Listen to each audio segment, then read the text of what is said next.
Last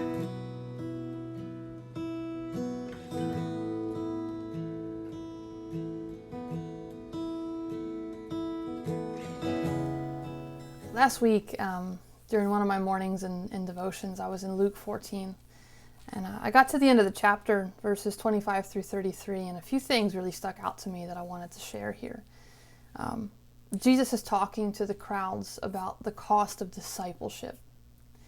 And so I just want to read these verses and then explain.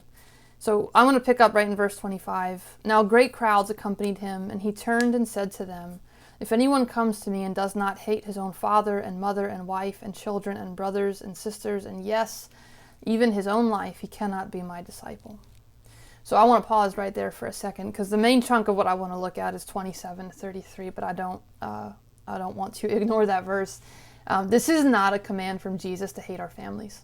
I know it reads that way, but that word hate holds specific meaning. If you go back to the book of Genesis, towards the end of Genesis with Jacob and Esau, there's a verse that talks about how God loved Jacob but hated Esau.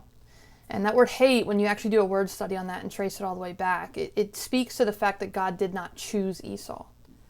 He chose Jacob. And so that word hate there is really speaking to the concept of choice. And so verse 26 is really talking about how part of the cost of discipleship is choosing Jesus, sometimes even our own family, when it comes down to it. Sometimes that's the cost. So again, it's not a command to hate your family to prove you love Jesus. Not what he's saying there.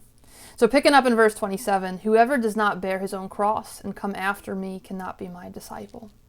I love the way that Jesus teaches, because oftentimes we'll see that he will bookend the point that he's making with these pretty strong black and white statements, but then he'll fill the middle with more illustrative, I don't want to call it gray because it's still pretty black and white, but illustrative things that paint the picture of what it is he's trying to say with the black and white. So he's reaching both kinds of thinkers here. So verse 27, whoever does not bear his own cross and come after me cannot be my disciple. And then he spends the next few verses explaining what that means. And so one of the first examples he gives, the first example he gives in verses 28 and 29, he says, what man would set out to build a tower without first sitting down to calculate the cost of bringing it to completion? Not just starting it, right? Not just laying the foundation, but completing the tower. He says, otherwise, if he doesn't sit down and count the cost, he'll lay the foundation and he won't finish it. And everybody that walks by will see this unfinished thing that he started. So the point that he's making is nobody, right? If you're going to build a tower, you're going to build something, you're going to sit down and you're going to calculate the cost. You're going to figure out all that it takes to bring that project to completion. Likewise, what king, before going out to meet another king for war, wouldn't first sit down and evaluate whether or not he has the men and the resources to claim victory? Not just go into battle. Any idiot can run into battle. You can go 1 on 20,000 if you really want to, if you're not counting the cost of victory. Right? But if you're trying to win, you're going to sit down, you're going to figure out if you have what it takes to win. And so it says, he would first sit down and figure out if his 10,000 men could take on that king's 20,000 men. And if it can't, which numbers-wise, probably not, what he would do instead is send somebody out to pursue a peace treaty. Because counting the cost informs our decision-making. And so he rounds out this whole passage in verse 33 where he says, so therefore, any one of you who does not renounce all that he has, or another version might say, give up all of his possessions, he cannot be my disciple. It's a pretty black and white statement. Now, you and I know that with Jesus, it's never about material possessions. It's never about the material things. It's not about the physical wealth or the material possessions.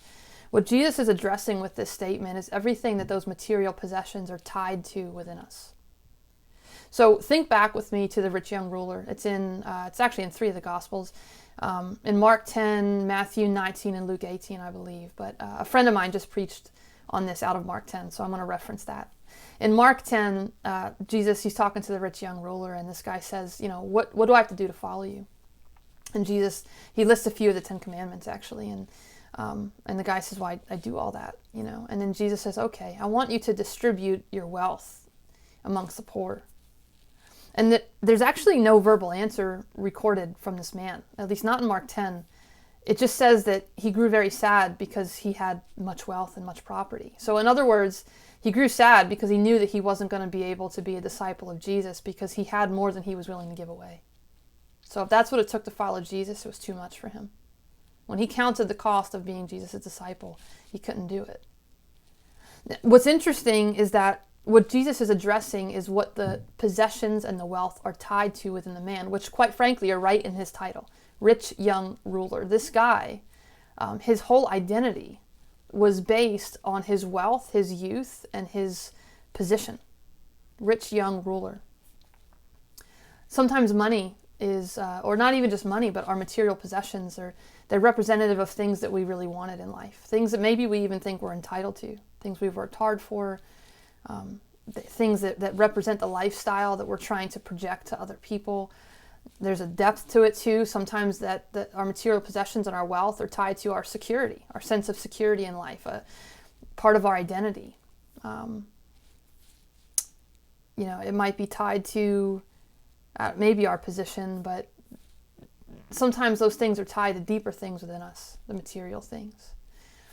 And that's what Jesus is challenging here. He's not saying, I want you to give up all that you own to prove that you love me. That's not what Jesus is saying. Look, might he do that? Might he say to sell your house, sell your cars, and take only what'll fit in a backpack and follow me where I lead you? Yeah, he totally might. But verse 33 is not a general command to all believers to do that, to prove that they're disciples of Jesus. This is a command of not even a command, this is a call to complete surrender. That's what he's asking for here. He's asking for complete surrender. All the trust, all the security, all the identity that you find in these material possessions and this wealth, I want you to lay it before me. All of your dreams, all the things you want, all the things you think you're entitled to because you've worked hard, all of that. I want you to lay it before me and trust me to steward it in your life well. That's what it takes to be my disciple. See, Jesus is not afraid to have us count the cost. He's not a salesman. When you look at a lot of sales tactics that are used today, oftentimes the sales tactics employed are, let me just sell you on all of the benefits. And if I can just get your foot in the door, then I am able to convince you that the cost, which is more than you're willing to pay, is worth it because of all the benefits that I explained to you before. And I'm going to get you so far into the process that it doesn't make sense for you to turn around now. You're more likely to just pay the extra than to back out of it because your time has value too. That's not what Jesus is into. He's not a salesman. He is not afraid to let us know the cost of following him up front. And that's the problem with a lot of the mega churches today. Their messages tend to be more motivational messages in nature.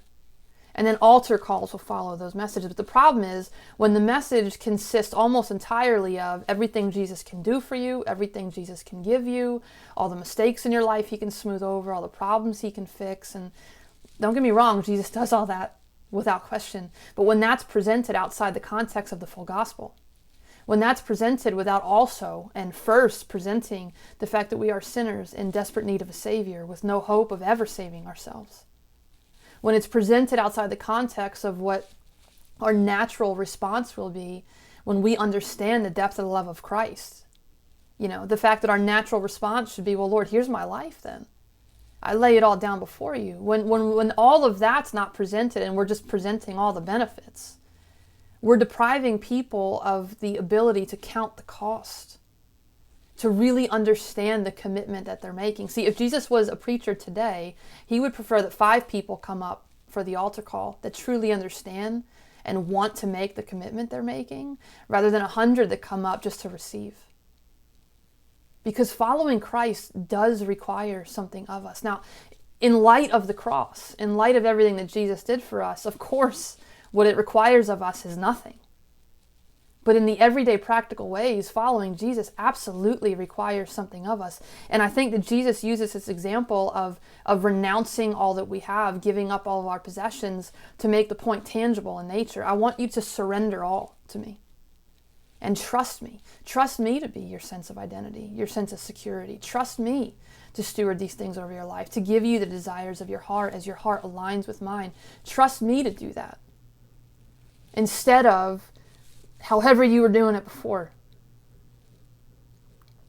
He wants us to count the cost. Have you counted the cost? I think sometimes we hit these points of struggle in life because we've not counted the cost in some ways. We've not reconciled with the fact that following Christ will require things of us that I don't know, that are hard to give up. And if that's you, I would just encourage you to go back to the cross with that and realize that anything that it's requiring of you is nothing in light of what Jesus did, is nothing in light of the everything that God gave to reconcile you back to himself. And I'm not trying to make this sound so simple, because I know that in the everyday it's like, man, I don't want to turn it all over, Am I not entitled to this one thing? I get that. I get the struggle is real, but there is nothing that can't be resolved by going back to the cross. Yes, being a disciple of Christ costs you something. It can cost a lot. And yet, in light of what he did for you, man, it's like nothing. It's an easy trade to make.